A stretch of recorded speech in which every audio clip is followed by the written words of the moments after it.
Hey friends, welcome back to Angie's Table. Today's video is going to be a little different, more of a heart-to-heart and an update on something very personal. If you've been following along, you know we've been on a fertility journey for a while. It's had its very few highs and mostly lows.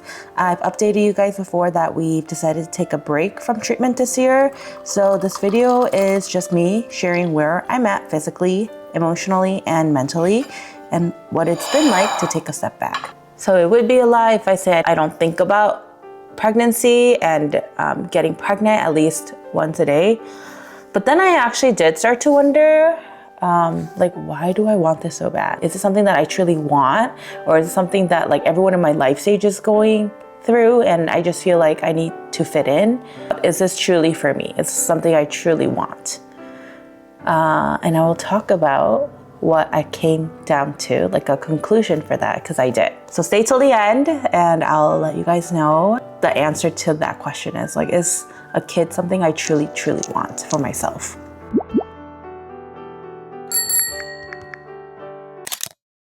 This is tea that my in-laws have given and it's really nice on gloomy days like this.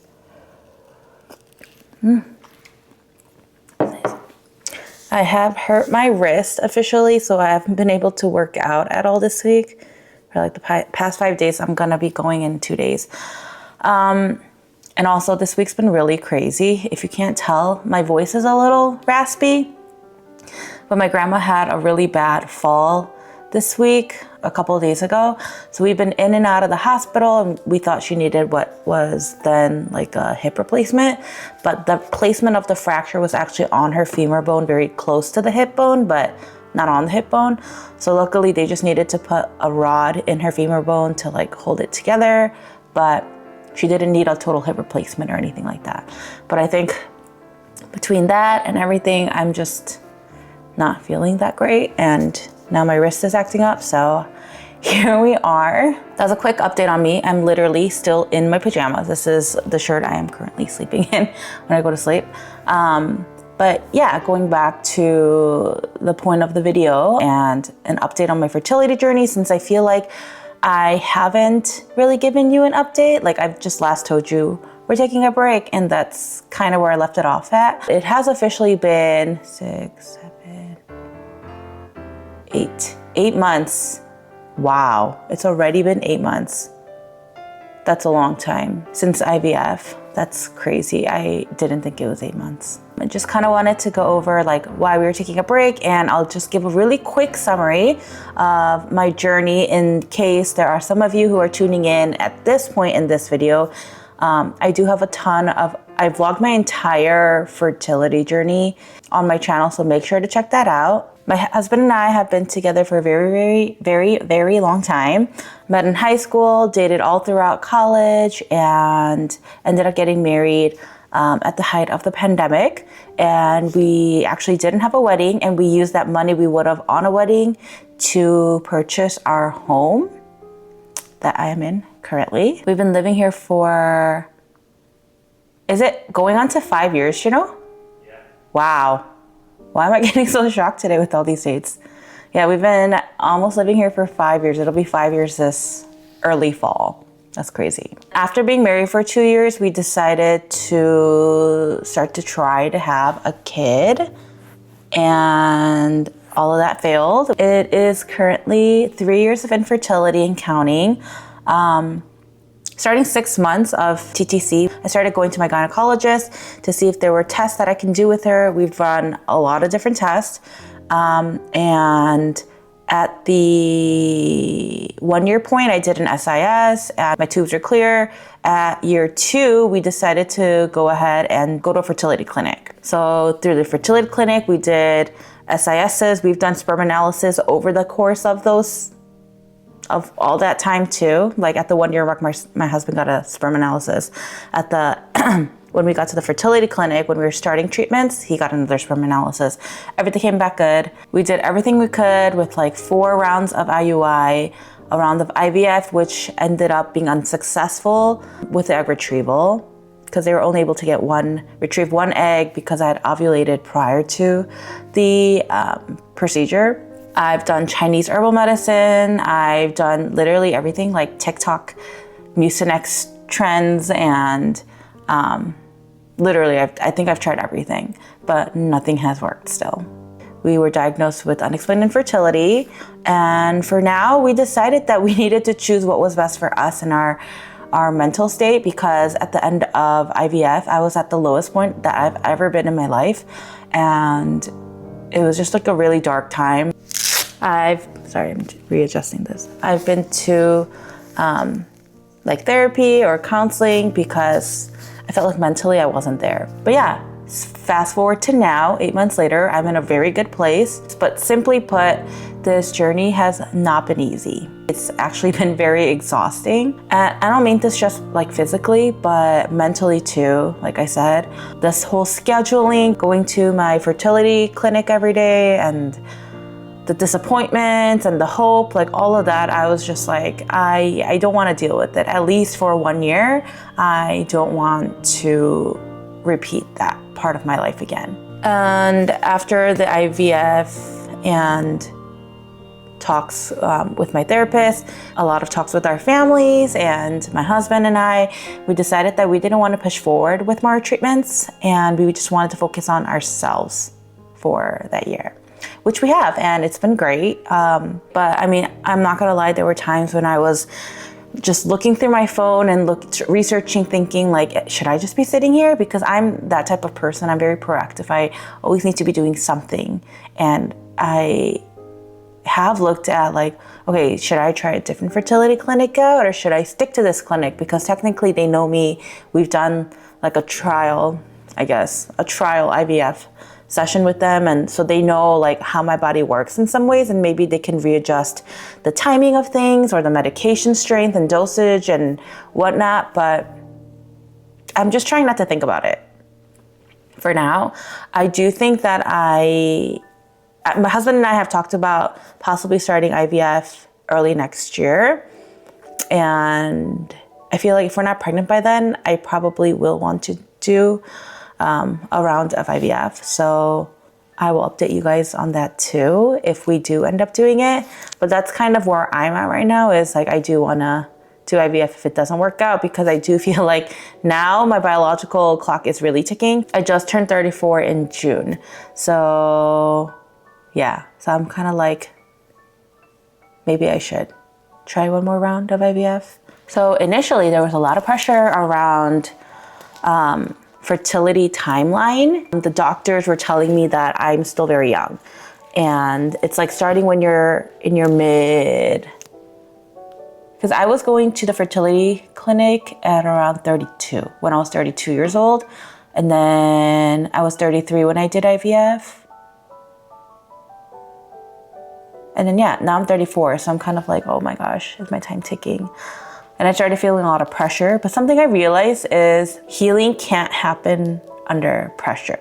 So I felt like if I truly wanted to heal and restart this journey, I feel like I needed to clear my mind. And the only way I could do that is to stop and pause all fertility treatments. I needed to learn to let go of the timeline and focus on me. Because I feel like most of the times I'm not so easy on myself, and I'm actually very harsh on myself. I like to go, and I don't know how to look back and relax and see and do like a mental check on, am I okay? Like I'm usually okay with not being okay as long as everything else is okay. But this fertility journey is the first time that I needed to take a pause and really make sure that I took care of myself, not on what's expected and not on what we should do, but just what I feel grounded in right now.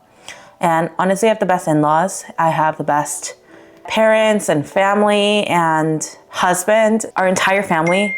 Whoops. My sister's just texting me. So it's the end of June, I'm filming this, and she's texting me that the Zara sale is starting online today at 8 p.m. because we've been waiting for the Zara sale. We're like, where is it? Yeah, I guess it's happening tomorrow. So probably tomorrow I'm going to my grandma's.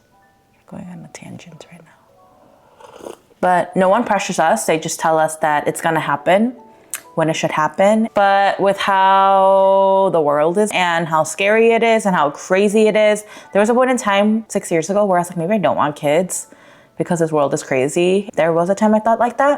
But I feel like even with that, the moment I started to want to have kids, that, I don't know what it is, like greed or whatever it is started kicking in. And I felt like I wanted it more and more every day. The want of having a kid just grew every single day, and every test became a disappointment more and more. After IVF and after I feel like I went through this healing process physically and mentally, that started to kind of go down, where of course I still want a kid because I'm thinking about IVF, but that's also a part of me because I think I always want to give my all before I make any decisions, or in any situation, I just give my best. And if it doesn't happen, it doesn't happen. Although that's never really happened to me. If I give my all, everything usually happened for me. But this is the first time where we're trying our best and it's not happening. So I think I'm slowly starting to understand, in the case that we don't have a kid, or we don't get pregnant, or it doesn't happen, I feel like I'll be okay with it. With my family and my in-laws, I feel like the pressure not that they ever pressured us, but I feel like they just don't talk about it. And if they do, it's just only positive things. And I think that has been helpful too. So what does life look like now? It's a lot slower, a lot softer. We're not in a limbo. We're living every day kind of for ourselves. With the whole fertility journey, I have been working out a lot more. We've been eating healthier, and I feel like we've also set a lot of goals for ourselves in the future. Not planning, because I feel like I always planned like, oh, what if I'm pregnant? I can't do this. What if I'm pregnant? This, that. But we completely took that away. We've been going on a lot more trips. We've been planning a lot more trips. We have a lot of trips planned, a lot of places we want to visit and go. I've been taking Pilates more seriously, and eventually I want to become a Pilates instructor. So that's something that is like a 4 or 5 year goal for me. That's what I'm planning on doing, is to build myself up and get to a point where I can be a Pilates instructor. That's actually a goal of mine. My husband is planning on getting his teaching license in golf so that he can teach. And I've been thinking about like a lot of things, like having multiple jobs just because we want to. So like my husband is a pharmacist, I'm a licensed pharmacist, even though I'm not working. Oh, I feel like even last year, because I was doing treatments, I love going to Six Flags, and we have a lot of cousins, and my aunts who are in their like 50s, they still love going on roller coasters. So we didn't go last year because I was doing fertility treatments, and this year just went ahead and got a season's pass. I've already been twice, so I already made up my money's worth for that season's pass. Church has also been really good and has been a big part of my healing process too. I just feel so fed and healthy. I probably also have never felt like so far yet so close to God ever in my life until I would say 2 years. The first year I had a lot of hope. The past 2 years, I still have a lot of doubts, but it's a constant battle of still trusting God over, not. But I do think that this break has reminded me that I'm not a person. I'm not this physical being that's just trying to be a mother. I'm a whole person right now, and I should really be focusing on myself if I do want to become a really good mother in the future. But going back to the question of, is, having a baby something that I really want for me? And my answer to that is yes. And even on this break, I felt like in the time of constantly trying, I might have had a cloud of because this entire process is so freaking hard on me that I just need it to happen. But right now, in the time of a break, I still want it. Not as greedy, but I do think it's something that I still envision myself with. My friends have always told me, people who've known me from a long time ago, you've always wanted to be a mom, and we've always thought that you would be a good mom. The question to that, is that something that I truly want, or is it something that I felt like was something I needed to do because everyone in my life stage is going through that? The answer to that is no, I truly want it. So hopefully it happens. If it doesn't, I do think I will be okay though. So that was my whole update. I'm doing well. I also would love to hear updates on like some of you guys who have reached out to me about IUI, IVF, all of that. Like, where are you guys right now? If you guys have reached out to me before and have good news, I would love to hear that as well. To close this all off, if you guys are going through what I'm going through and thinking about taking a break, just know that it's okay to not always have a plan. I do think sometimes, like, I definitely needed this healing process of doing nothing. Everyone's journey is different and there is no right or wrong answer. It's just based on what you would want and what you would feel comfortable with. Choosing to take a break, I believe, was the right decision. But I hope that like this helps you feel less lonely when you hear my story. I hope that this journey of mine and this video maybe is of help to you guys. So thank you so much for giving me this space to honestly and truly share everything that I feel with you guys, and also accepting me and leaving such like amazing comments actually that really lift me up. Even all the prayers where you guys tell me you guys are praying for me, it really, really helps me a lot. And I truly value the community that we've built through this journey. For now, in the meantime, I will be doing a lot more like lifestyle vlogs. You guys have also been liking my everything I eat in a week or a day, especially the Korean food. So maybe Korean recipes are what you guys like. But if there's anything in particular that you guys would want me to do, even if that means fertility or a mix of lifestyle, which I already do. But if there's anything in particular you guys want me to do, let me know. Thank you guys so much, and I'll see you guys on my next video.